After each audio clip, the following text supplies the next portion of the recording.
Siraman Rohani bersama Ustaz Muhammad Arifin Ilham dengan tema Rasionalitas Al-Quran. Assalamualaikum warahmatullahi wabarakatuh. Alhamdulillahilladzi arsala rasulahu Muhammadan ila kafatin nas wa anzala ma'ahul kitab lifarqa bihi bainal haqqi wal batil wa bainal ma'rufi wal munkar wa hadana ila siratikil mustaqim. Ashhadu an la ilaha illallah wahdahu la syarika lah wa ashhadu anna Muhammadan abduhu wa rasuluhu la nabiyya ba'dah. Allahumma salli wa sallim ala rasulillahi sallallahu alaihi wasallam wa ala alihi wa sahbihi wa man tabi'ahu bi isanin ila yaumiddin. A'udzu billahi minasy syaithanir rajim. Bismillahirrahmanirrahim. Huwallazi arsala rasulahu bil huda wa dinil haqq liyuzhirahu 'alad dini kullih wa kafaa billahi syahida. Shadaqallahul azim. Wa sadaqa Rasulullah sallallahu alaihi wasallam. Tiada sikap yang lebih baik dan mulia sebagai hamba Allah yang bertauhid, cepat atau lambat pasti berjumpa dengannya, kecuali langkah takwa menyertai kita dimanapun, kapanpun, dan insya Allah dalam kondisi bagaimanapun. Salawat dan salam sejahtera senantiasa kita limpahkan bagi hamba pilihan Allah, Rasulullah sallallahu alaihi wasallam, yang berhasil mendobrak dinding pemisah antara bangsa Barat dengan bangsa Timur, bangsa Arab dengan bangsa Azam, antara kulit hitam dengan kulit putih. Islam adalah agama yang tidak terikat oleh teritorial geografis. Islam adalah agama yang tidak terikat oleh suku, bangsa, etnis, rasis, nasionalisme. Islam adalah agama yang tidak terikat oleh ideologi apapun, apalagi ideologi materialistis atau ideologi kepentingan. Bahkan Islam agama yang tidak terikat oleh sekedar darah keturunan. Yang mengikat Islam hanya Allah dan Rasul-Nya. Maka yang paling mulia di antara hamba-hamba Allah bukan siapa yang bicara atau yang mendengar, bukan siapa yang tua atau yang muda, tetapi siapa di antara kita yang paling pandai, paling pintar, paling tekun mendekatkan diri kepadanya. A'udzu billahi minasyaitonir rajim. Inna akramakum 'indallahi atqakum. Sesungguhnya yang paling mulia di antara hamba-hambaku adalah siapa di antara mereka yang paling bertakwa. Takwa adalah penilaian yang paling objektif.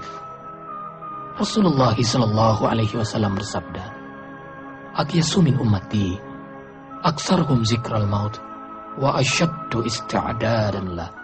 Yang paling cerdas, yang paling pintar, yang paling mulia di antara umatku adalah siapa di antara mereka yang paling banyak ingat mati dan mempersiapkan hidup setelah mati.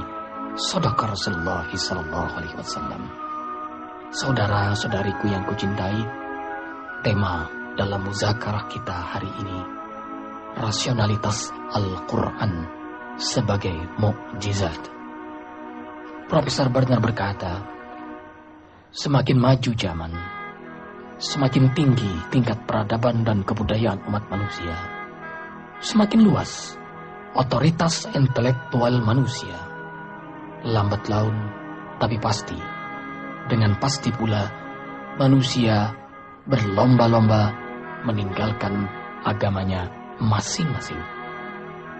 Ada dua faktor yang melatar belakangi fenomena yang sangat agresif ini. Yang pertama, mereka menganggap bahwa agama sudah tidak sanggup menjawab kebutuhan umat manusia dan tidak lagi sesuai dengan zaman. Akibatnya mereka mencari solusi alternatif lain yang dapat menjawab problemanya. Sehingga sengaja tidak sengaja, sadar tidak sadar, lahirlah agama baru. Atau memang mereka melahirkan agama baru itu. Materialisme, sekularisme, hedonisme. Dalam teks bahasa Nabi, hubbud dunya wa karahiyatul maut. Cinta dunia yang serba-serbi berlebihan. Akibatnya mereka takut mati. Sisi lain, mereka menjadikan agama hanyalah mitos-mitos lama, cerita-cerita sakral. Kalaupun yang dihidupkan dari agama, yang hidup adalah ritual rutinitas, bukan ritual yang berkualitas. Boleh jadi Allahu Akbar di atas hamparan sejadah, Allahu Akbar di musola, Allahu Akbar di masjid, tetapi di kantor, di hotel, di lapangan nafsu akbar. Di mulutnya bertasbih, bertahmid, bertahlil, bersolawat, tapi dari mulutnya inilah ia berbohong, menipu, ghibah, fitnah. Lagi sholat ia tutup auratnya sopan, rapi, mulia, sehingga mudah dikenal oleh para penghuni langit dan bumi. Dan Allah abadikan dalam surah Al-Ahzab, "Dzalika adna ayyurafna fala yu'zaina." Mereka mudah dikenal sebagai wanita mukminah dan tidak mudah diganggu. Tapi 1000 kali sayang, walaupun berikrar dalam sholatnya tunduk patuh taat pada perintah Allah, seusai sholat, pakaian sopan santun mulia itu kembali ditanggalkan, diganti dengan pakaian serba-serbi transparan. Yang kedua, mereka menyatakan, "My brain is my God." Otakku adalah Tuhanku. Dengan kemampuan otak, olah otak melahirkan ilmu pengetahuan. Sains, dari sains melahirkan teknologi. Dengan teknologi, segala urusan manusia akan dapat dicapai dengan segala kemudahan. Maka saat itu manusia tidak lagi membutuhkan agama. Bahkan titik kulminasinya mereka menganggap bukanlah Tuhan yang menciptakan manusia, tetapi manusialah yang mengada-adakan Tuhan, alias manusia yang menciptakan Tuhan. Dengan alibi yang sangat nakal, ia bertanya, kalau memang Tuhan itu ada, lalu di mana adanya? Kalau memang Tuhan itu ada, kapan adanya? Telur ayamkah dulu atau ayam dulu? Kalau memang Tuhan itu ada, bagaimana wujudnya? Maka tidak mustahil ada agama yang mewujudkan Tuhan dalam bentuk benda-benda, hewan, manusia. Sangat unik kan? Tuhan dipersonifikasikan dalam bentuk manusia. Baik, kalau memang alam raya ini ciptaan Tuhan, dan itu menjadi alasan semua agama, lalu siapa yang menciptakan Tuhan? Pertanyaan-pertanyaan yang amat sangat nakal ini kita akan jawab dalam mujakarah kita ini. Saudara-saudariku yang kucintai, dari 2 pernyataan ini melahirkan 2 pertanyaan. Pertama, apakah semua agama tidak sanggup menjawab kebutuhan umat manusia dan tidak lagi sesuai dengan zaman? Sebagaimana Karl Marx berkata, semua agama adalah candu. Padahal tesis Karl Marx hanya kepada satu agama dari kegagalan agama Gerejani kala itu. Masih ingat? Tirani intelektual Giordano Copernicus Galileo adalah tumbal dari tirani intelektual itu. Kaum Gerejani kala itu beranggapan bumi sentris, padahal hasil penelitian ternyata matahari sentris. Ambivalensi antara paham Gerejani dengan para ilmuwan ini. Tetapi karena Gerejani kala itu berkuasa, mereka pun dihukum, bahkan dieksekusi dengan cara dibakar hidup-hidup.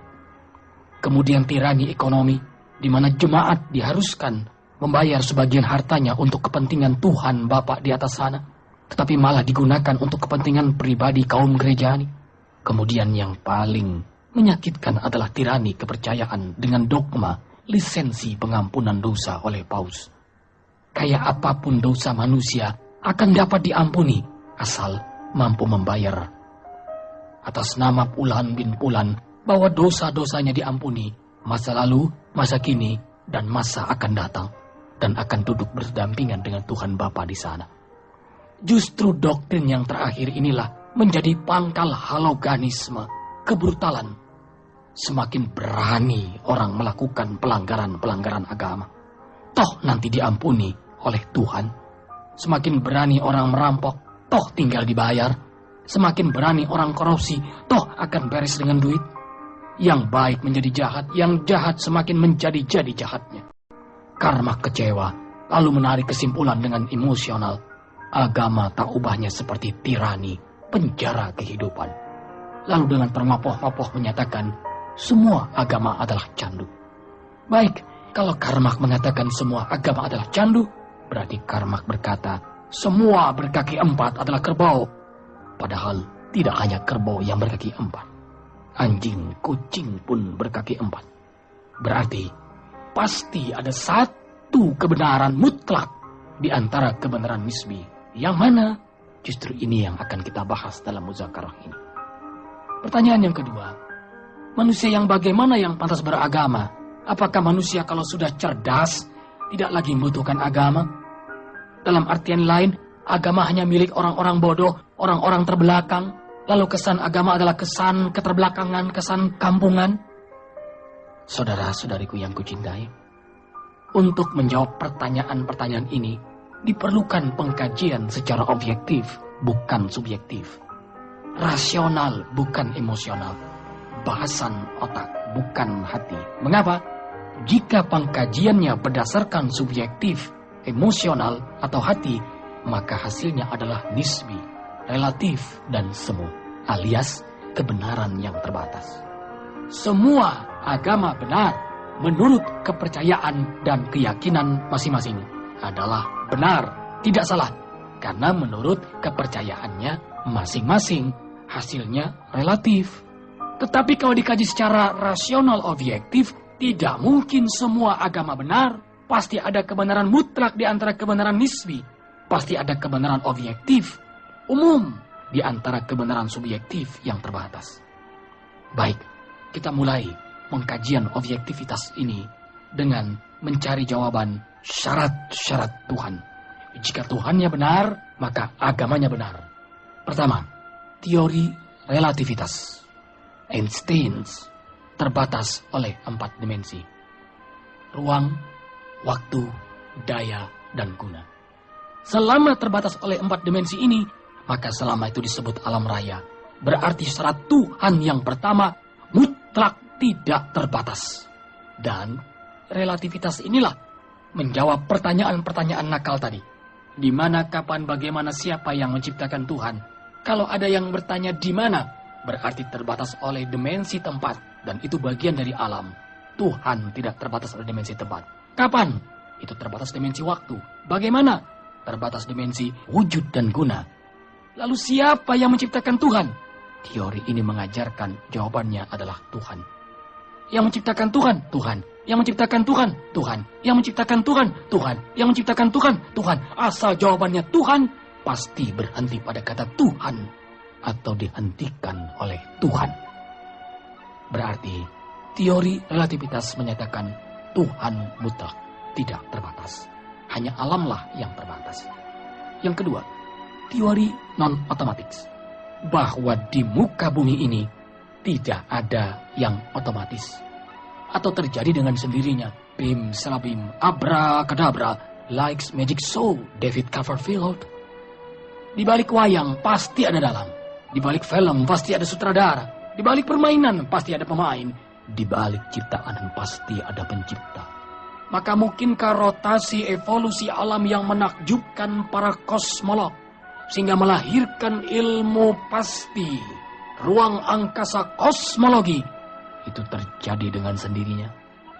Maka teori non-otomatis ini menjelaskan bahwa adanya pencipta alam raya ini. Berarti Tuhan sebagai pencipta.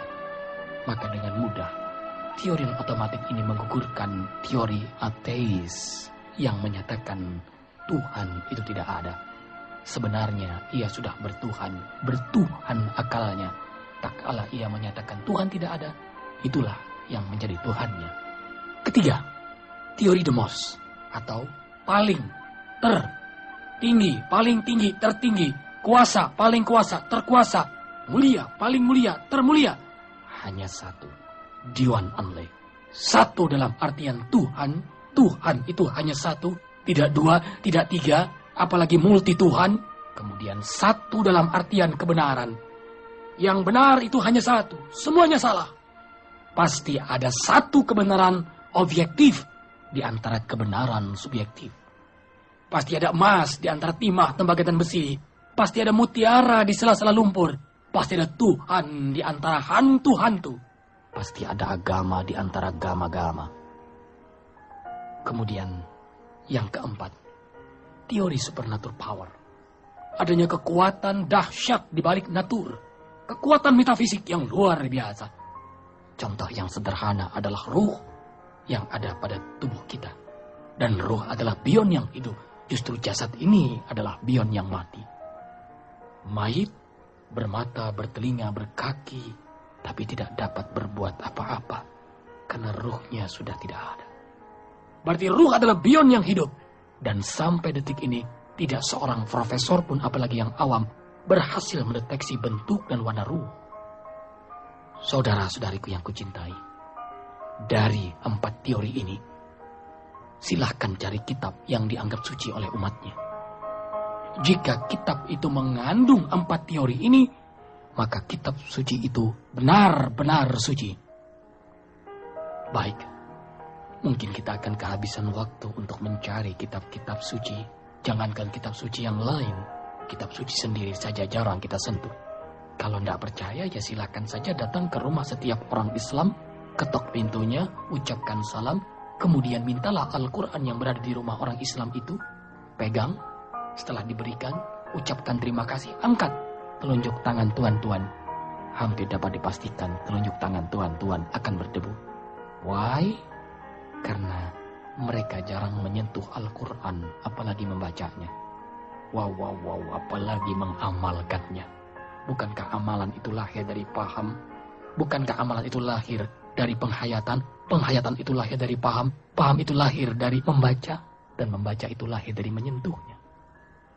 Saudara-saudariku yang kucintai, Profesor Lerd, seorang ahli suhu kritis bangsa Rusia, beliau mencari kebenaran melalui 12 agama.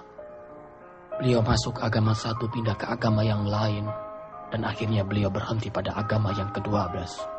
Agama yang ke-12 adalah agama Islam. Mungkin tuan-tuan bertanya mengapa beliau memilih Islam sebagai agama yang ke-12. Karena beliau paling benci dengan Islam. Justru karena kebencian yang luar biasa itulah membuat beliau jatuh cinta dengan Islam. Karena itu ada Gium mengatakan, janganlah kau benci sesuatu dengan amat sangat benci. Suatu saat kau akan mencintainya. Atau sebaliknya, janganlah engkau mencintai sesuatu dengan amat sangat cinta. Suatu saat kau akan membencinya.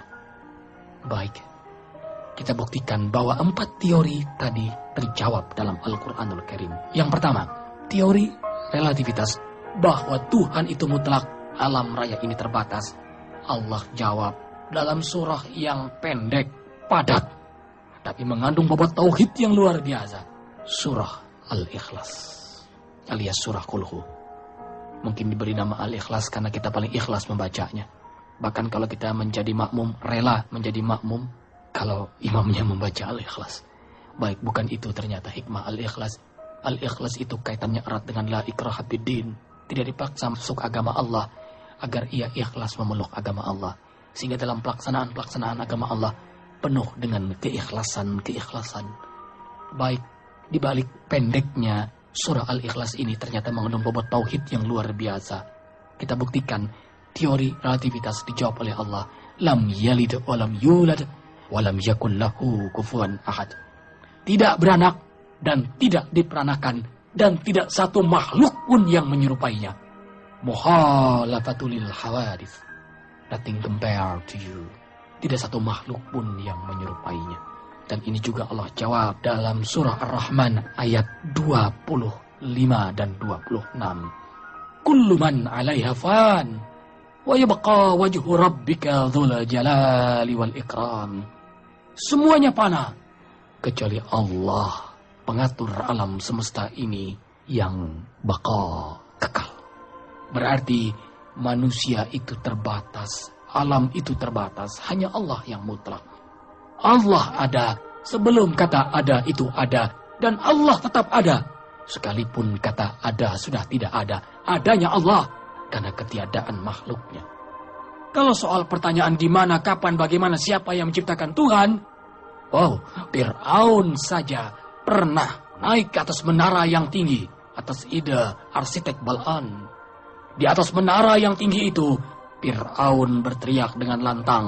Dan ini Allah abadikan dalam surah Al-Baqarah ayat 55. A'udzubillahi minasyaitonirrajim.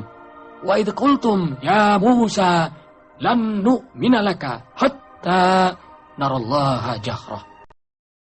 Hai Musa, aku tidak akan sekali-kali beriman kepadamu sampai aku sanggup melihat Tuhanmu dengan mata kepalaku. Mata adalah instrumen yang terbatas. Sesuatu yang terbatas, maka hasilnya pun terbatas. Tidak usah sombong mata melihat apa yang dilihat. Melihat mata itu sendiri, mata tidak pernah sanggup. Berarti teori yang pertama sudah terjawab dalam surah Al-Ikhlas. Yang kedua, teori non-otomatis, bahwa di muka bumi ini tidak ada yang otomatis. Masih ingat saudaraku? Cerita Nabi Ibrahim alaihissalam ketika mencari Tuhan. Sehingga beliau terkenal sebagai Khalilullah, kekasih Allah, karena tauhidnya yang amat sangat luar biasa.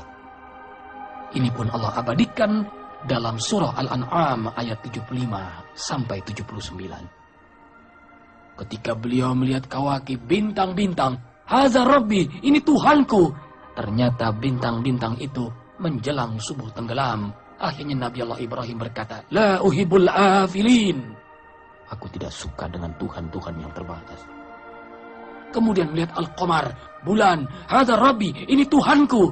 Ternyata bulan pun menjelang subuh tenggelam. La uhibul afilin. Aku tidak suka dengan Tuhan yang terbatas ini. Kemudian melihat Asy-Syams, matahari, hadza akbar, ini lebih besar.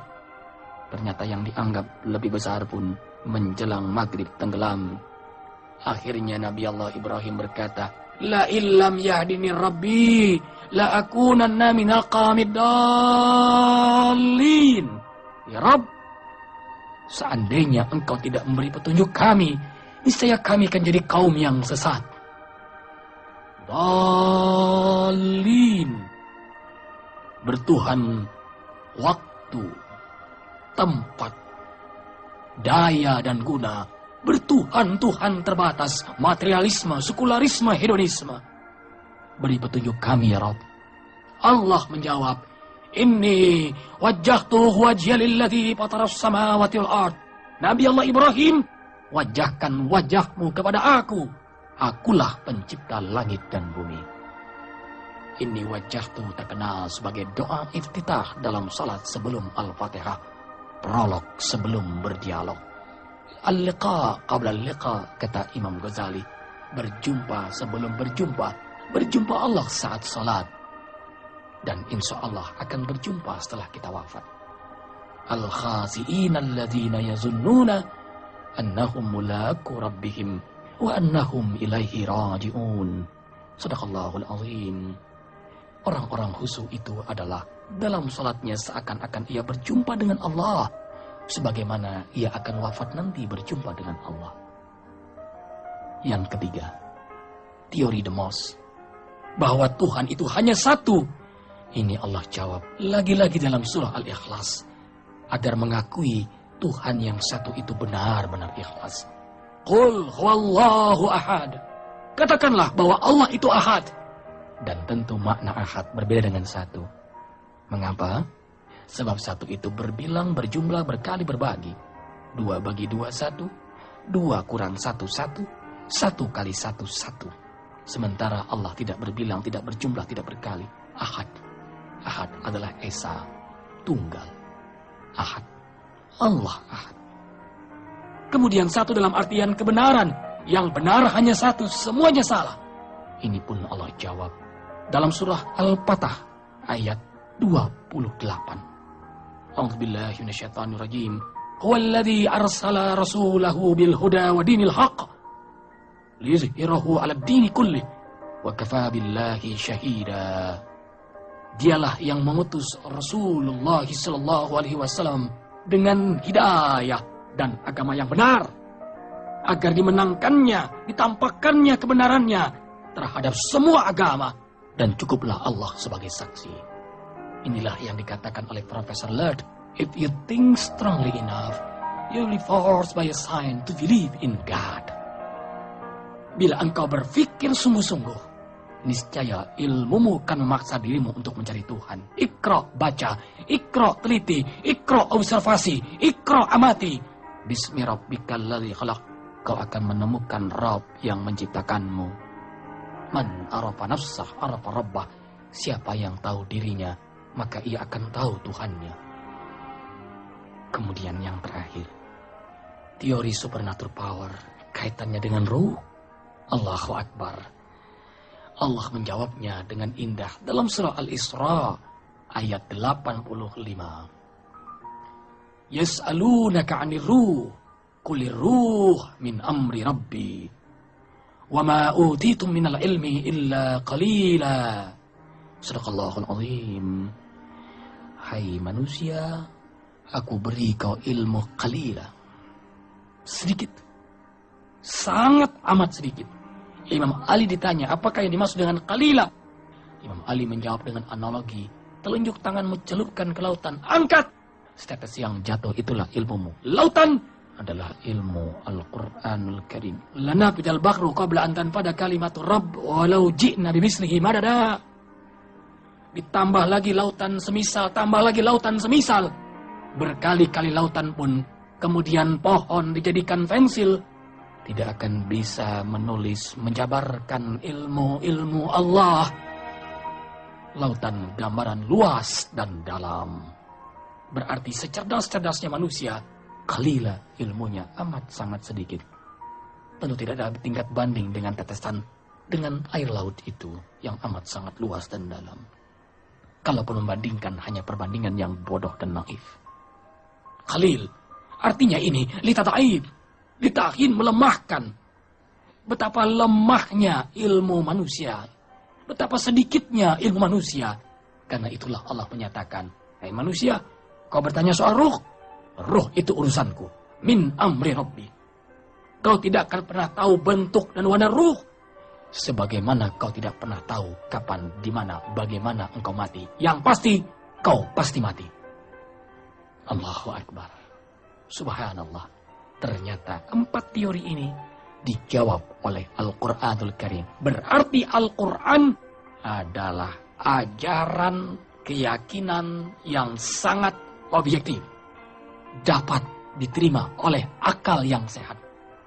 Karena terbukti melalui pengkajian teori objektivitas. Berarti mereka yang melaksanakan Al-Quran adalah mereka yang cerdas dan pintar. Mereka yang bangun di tengah malam adalah orang yang cerdas. Mereka yang berinfak karena mengamalkan Al-Quran adalah orang yang cerdas. Mereka yang melaksanakan ibadah haji saat ia mampu adalah orang yang cerdas. Berarti semakin maju zaman, semakin terjawab bukti-bukti kebenaran Al-Quran. Al-Quran tidak pernah ketinggalan zaman. Bahkan Al-Quran menjaga zaman. Maka jika kita meninggalkan Al-Quran, berarti kita akan menjadi manusia-manusia yang tertinggal. Alias manusia terbelakang. Nah saudaraku, pegang teguhlah kitab suci Al-Quran itu. Sentuhlah, bacalah, pahami, hayati, amalkan. Belajar, kemudian ajarkanlah Al-Quran itu. Semoga muzakarah singkat ini ada manfaatnya. Insya Allah. Wabillahi taufiq wal hidayah. Wassalamualaikum warahmatullahi wabarakatuh.